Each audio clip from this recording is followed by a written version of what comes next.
Magandang gabi mga boss. Muli na naman tayo nandito. At magtataka kayo kung bakit may dalawa kong hawak na barya. Ito ay parehong piso.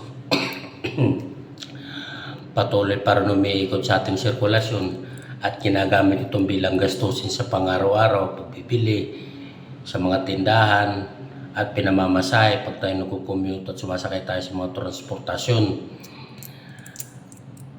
Mga boss, alam nyo itong barya na ito, normal na sa atin. Halos naman lahat ng tao dito sa Pilipinas ay may baryang ganito. Ang mga barya na ito ay barya ng ating Republika ng Pilipinas. Mga boss, alam nyo yung barya na ito na maaaring may halaga, mas halaga. Maaaring maging 500, 1,000, 1,500, 2,000, 2,500, 3,000 hanggang 5,000. Depende kung po ano yung mga hawak yung mga barya. Kung mayroong kakaiba doon sa mga barya nyo, maaaring ito yung masasabi para na kayo tumama ng triple o doble sa Easy to Lotto. Pero itong mga barya mga boss, yan, pera at barya ng Pilipinas dito sa ating bansa. Ay mga barya na yan, alam nyo, ayan ay mga may halaga. Alam ko marami parang hindi ito maniniwala dahil ang hindi maniniwala dito ay mga wala pang alam. Pero dito alam ko marami nang nakakaalam. At itong mga barya na ito, mapapansin nyo yung mintage ay napakahirap hagilapin at maraming naghahanap na ganitong klaseng barya, lalong-lalo na sa mga kolektor. Kasi yung mga barya na yan, bawat barya na yan, magkakaibang presyo. Yung 25 centavo dyan na 2006 ay maaaring umaabot na yan ng 1,000 hanggang 1,500 depende sa kondisyon. May tinatawag na uncirculated at saka circulated.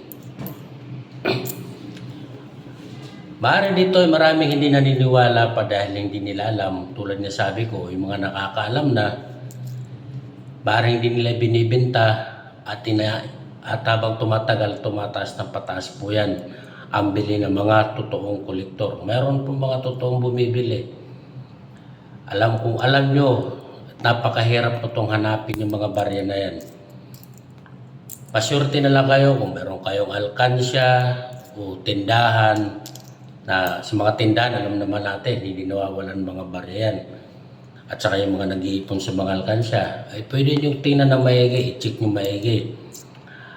At kung meron naman kayong mga barya na kakaiba, na alam nyo error, na talagang error, katulad na lang halimbawa itong 1 peso na nagkadoble yung ulo ni Sir Rizal, ay talagang may malaking halaga po yan.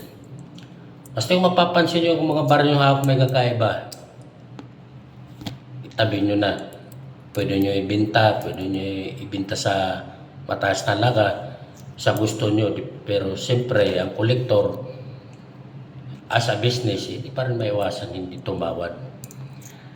Ayun lang mga kabarya, at ito ay update lang natin at medyo tahimik na sa sirkulasyon na hindi na nakikita itong mga barya na ito. Alam niyo kung bakit nasasabi kong mahirap hanapin itong mga ganitong barya?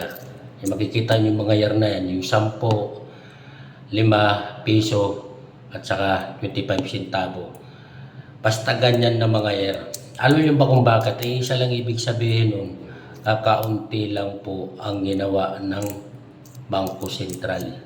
Yan po ang katotohanan kung bakit tinahanap yan ng mga kolektor. Kasi po, kinukulik po nila yan. Siyempre, alam naman natin kung ano mga ginagawa, kung ano yung mga ginagawa dyan. As a business nga, pero para sa mga kolektor, hindi naman natin alam kung ano yung ginagawa nila dyan sa mga barya. Para sa akin, para sa koleksyon, habang tumatagal, tumataas ang value. Mga boss, alam niyo ba kung magkano ang halaga? Bawat barya dyan magkakaibang halaga. Dito katulad dito sa 10 na ito, na ganitong year. Kapag maganda pang kondisyon, na ganito kaganda ang kondisyon ng barya mo, ganyan, makintab, walang damage, as in clear lahat, ay maaari po yung bilhin ng 3,000 ng mga totoong kolektor. Ayun lang po mga kabarya, at mga boss, at magandang gabi po ulit sa inyo. At sana kung meron kayong mga ganyan, pwede nyo rin isend sa akin, pag-usapan natin. Legit, kung meron ka.